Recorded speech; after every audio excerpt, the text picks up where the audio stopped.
Bismillahirrahmanirrahim. Assalamualaikum warahmatullahi wabarakatuh.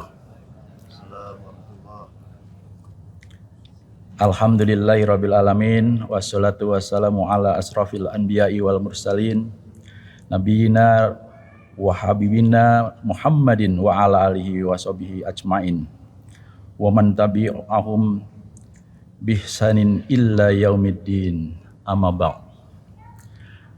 Bapak-bapak, ibu-ibu yang saya hormati dan semoga selalu dirahmati Allah Subhanahu wa taala. Puji syukur kita panjatkan kehadirat Allah Subhanahu wa taala atas segala nikmat baik yang telah, sedang maupun yang akan Allah berikan pada kita, terutama nikmat iman dan Islam. Kita pun bersyukur pada kesempatan siang ini berada di Masjid Raya Al-Jabar dalam suasana penuh keakraban, dan semoga kita semua sehat walafiat dan selalu dirahmati Allah Subhanahu wa taala. Salawat dan salam kita curahkan kepada manusia yang luar biasa yang telah melakukan perubahan yang sangat signifikan dari masa jahiliyah menjadi masa penuh peradaban. Beliaulah Rasulullah Muhammad SAW. Juga kepada keluarganya, para sahabatnya, dan seluruh umatnya yang setia hingga akhir zaman. Bapak-bapak, ibu-ibu, saudara-saudara yang saya hormati, alhamdulillah siang ini kita berada di Masjid Raya Al-Jabar seperti yang tadi saya sampaikan. Mudah-mudahan keberadaan kita ini menjadi ibadah dan apa yang kita lakukan selalu manfaat bagi banyak umat. Sebelumnya kita mari bersama-sama mendoakan saudara-saudara kita yang barangkali sedang sakit, baik di rumah sakit maupun di rumahnya masing-masing. Semoga Allah memberikan kesembuhan, kesabaran, sembuh dengan tidak menimbulkan rasa sakit lagi. Mari kita sama-sama membaca Al-Fatihah. A'udzubillahi minasyaitonirrajim. Bismillahirrahmanirrahim. Alhamdulillahirabbil alamin. Arrahmanirrahim. Maliki yaumiddin. Iyyaka na'budu wa iyyaka nasta'in. Ihdinas siratal mustaqim. Siratal ladzina an'amta 'alaihim ghairil maghdubi 'alaihim. Amin. Mudah-mudahan doa kita Allah jabah dan semoga kita dan juga saudara-saudara kita dimanapun diberi kesehatan lahir batin.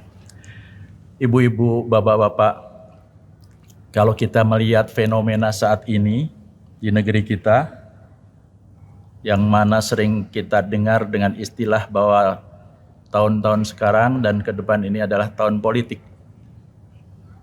Insya Allah tahun depan kita akan melaksanakan pemilihan umum, memilih wakil rakyat dan juga presiden.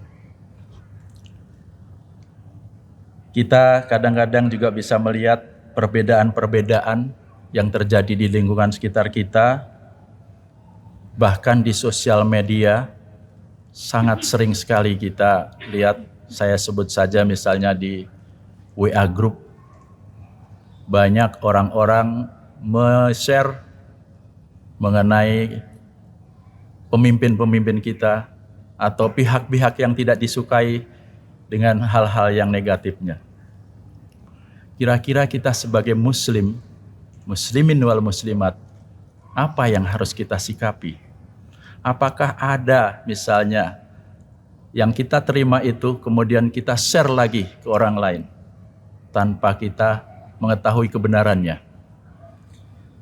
Tentunya sikap seorang muslim dalam menyikapi perbedaan pilihan wakil rakyat maupun presiden hendaknya mencerminkan nilai-nilai Islam, seperti misalnya toleransi, hikmah, dan akhlak yang mulia. Hadirin yang saya hormati dan semoga selalu dirahmati Allah, ada beberapa hal, prinsip yang dapat membimbing kita sebagai muslimin wal muslimat menghadapi fenomena yang seperti sekarang ini. Yang pertama tentu mari kita sama-sama bertoleransi dan memberikan penghormatan kepada orang lain. Seorang muslim seharusnya bersikap toleran terhadap perbedaan pendapat dalam hal pemilihan presiden maupun wakil rakyat nanti. Ini adalah hak setiap individu untuk memiliki pilihan politiknya sendiri. Dan semua orang seharusnya dihormati dalam haknya tersebut. Baik agama kita atau bahkan di negara kita yang demokrasi ini. Kita mengenal demokrasi adalah bahasa lainnya, saya berbeda pendapat dengan Anda, tapi saya akan membela hak Anda untuk berbeda pendapat dengan saya. Nah, di sini ada unsur toleransi. Ya. Selain bertoleransi, bapak-bapak dan ibu-ibu yang saya hormati, ada hal yang tidak kalah penting, yaitu keterlibatan aktif. Sebagai warga negara yang bertanggung jawab, seorang muslim seharusnya terlibat secara aktif dalam proses politik, termasuk memilih wakil rakyat atau presiden. Ini artinya bahwa kita siap memberikan suara ketika nanti pemilu dan berpartisipasi dalam dialog yang membangun untuk memahami isu-isu politik yang kompleks ini. Tentunya tidak dengan menyebar hoax yang dalam bahasa kita ghibah. Karena ghibah bahkan tidak jarang yang kita lihat fitnah. Tentu kita semua sudah tahu. Dalam Islam mengajarkan agar seseorang tidak menyebarkan fitnah. Tindakan menyebarluaskan informasi palsu atau merugikan tanpa bukti yang kuat. Atau menciptakan ketegangan politik yang tidak perlu.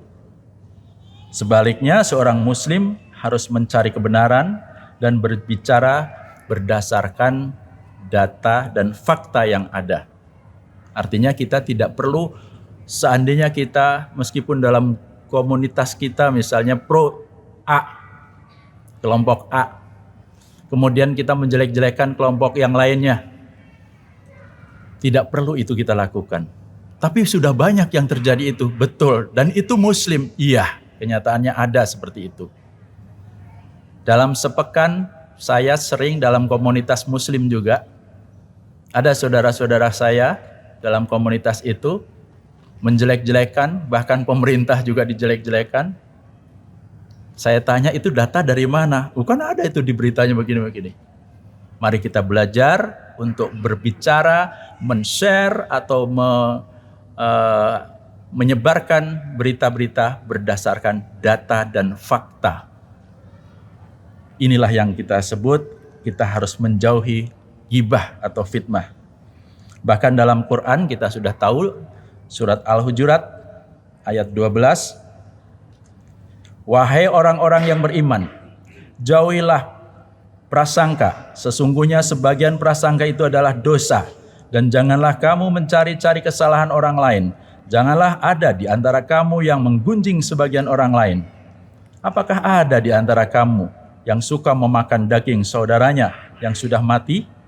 Tentu kamu merasa jijik, dan bertakwalah kepada Allah. Sesungguhnya Allah Maha menerima tobat dan Maha penyayang.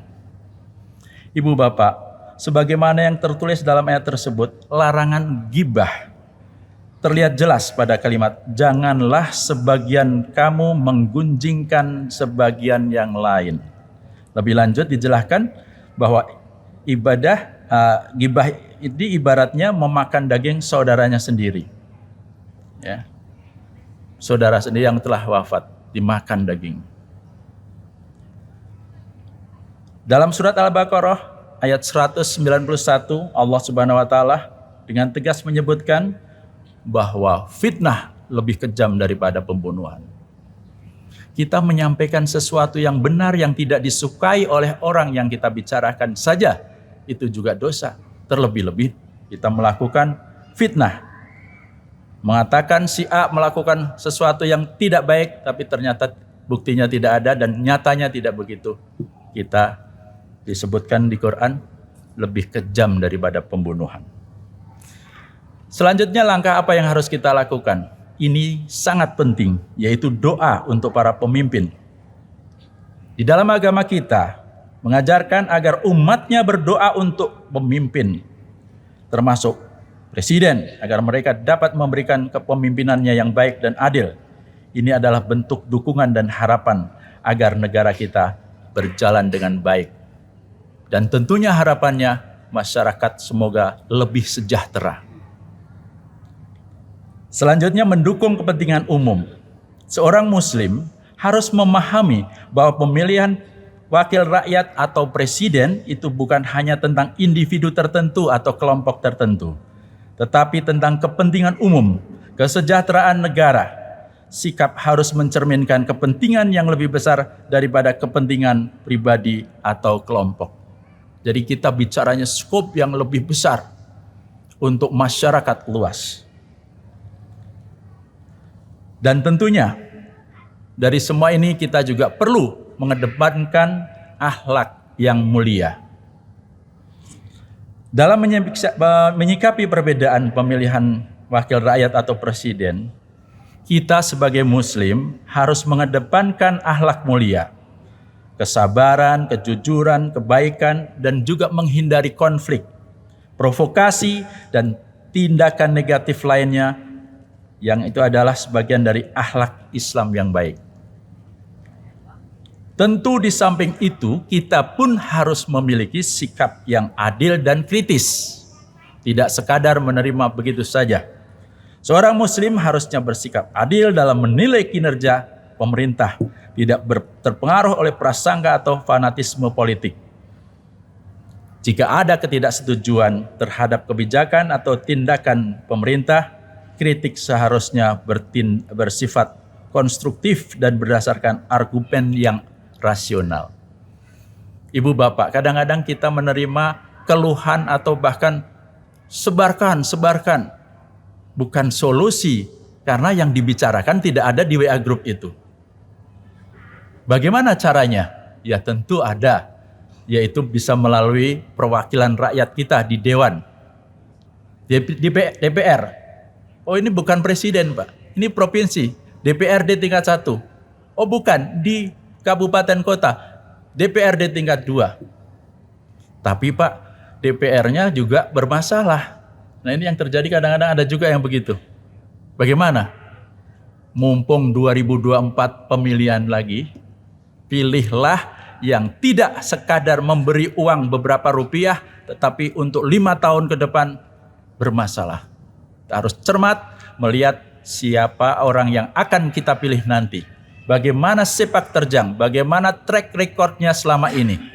Apakah orang itu benar-benar memperhatikan kepentingan masyarakat atau hanya untuk kepentingan dirinya sendiri, untuk memperkaya dirinya sendiri. Sehingga ketika duduk di dewan, ya saya kan sudah bayar waktu pemilihan dulu. Sehingga gantian dong, saya mewakili. Saya mewakili ke luar negeri. Saya mewakili nyamannya. Mewakili semua Pak. Masya Allah. Yang nikmat-nikmat diwakili. Karena terbuai akhirnya dipanggillah oleh KPK. Naudzubillah, summa naudzubillah min dzalik. Itu barangkali bapak-bapak, ibu-ibu yang saya hormati, sekedar mengingatkan bahwa Quran pun menyerukan kasih sayang dan keadilan terhadap sesama manusia. Masih dalam Quran surat Al-Hujurat ayat 13, lanjutnya tadi 12, sekarang 13. Allah berfirman, wahai manusia, sesungguhnya kami menciptakan kamu dari seorang laki-laki dan seorang perempuan dan menjadikan kamu berbangsa-bangsa, bersuku-suku supaya kamu saling mengenal. Sesungguhnya orang yang paling mulia di antara kamu di sisi Allah ialah orang yang paling takwa di antara kamu. Sesungguhnya Allah Maha mengetahui lagi Maha teliti. Insya Allah saya mendoakan kita semua, minimal yang ada di Masjid Raya Al-Jabar ini dan juga ke seluruh masyarakat umat muslim, semoga kita selalu, apa yang kita lakukan selalu dalam kontrol sehingga Allah melindungi kita semua. Dan Islam sangat menekankan pentingnya persatuan dan solidaritas dalam masyarakat. Oleh karena itu, bapak-bapak dan ibu-ibu yang saya hormati, seorang muslim harus berupaya untuk mengatasi perbedaan politik dan menjaga persatuan di antara sesama warga negara terlepas dari pilihan politik mereka. Jangan sampai ada lagi terjadi dalam satu keluarga suami dan istri beda pilihan menjadi cerai, naudzubillah. Atau dengan tetangga jadi berantem seperti yang kita lihat di televisi, antara orang yang beda pilihan jadi persoalan. Sudah tidak saatnya lagi. Mari kita gunakan pikiran dan hati kita, karena Allah menciptakan bukan hanya pikiran, tapi kita diciptakan Allah juga diberi hati. Kita pikirkan, kita rasakan apa yang akan kita sampaikan, semoga bisa bermanfaat. Karena bagaimanapun juga sebaik-baik umat adalah umat yang banyak manfaatnya banyak orang. Dan semoga kita selalu bagian dari solusi dimanapun kita berada, bukan bagian dari masalah atau bahkan penyebar masalah. Dari Anas bin Malik radhiyallahu an, Rasulullah shallallahu alaihi wasallam bersabda, tolong menolonglah dalam melaksanakan perbuatan yang ma'ruf, dalam kebaikan, dan janganlah tolong menolong dalam perbuatan dosa dan pelanggaran. Dan bertakwalah kepada Allah, sesungguhnya Allah sangat besar atau sangat berat siksanya. Hadis riwayat Bukhari. Nah, sikap seorang muslim dalam menyikapi perbedaan pilihan wakil rakyat ataupun presiden nanti harusnya mencerminkan nilai-nilai agama dan moralitas yang tinggi serta berkontribusi pada kesejahteraan dan persatuan masyarakat. Semoga Allah Subhanahu wa taala selalu melindungi kita, menjadikan negara kita baldatun thayyibatun wa rabbun ghafur, sebuah negara yang mengumpulkan kebaikan alam dan kebaikan perilaku penduduknya. Terakhir, mudah-mudahan setiap langkah yang kita lakukan semoga jadi amal ibadah dan Allah meridhoi, dan semoga yang kita lakukan selalu menjadi bagian dari solusi. Terima kasih, mohon maaf jika ada kekurangan. Billahi taufik wal hidayah. Wassalamualaikum warahmatullahi wabarakatuh.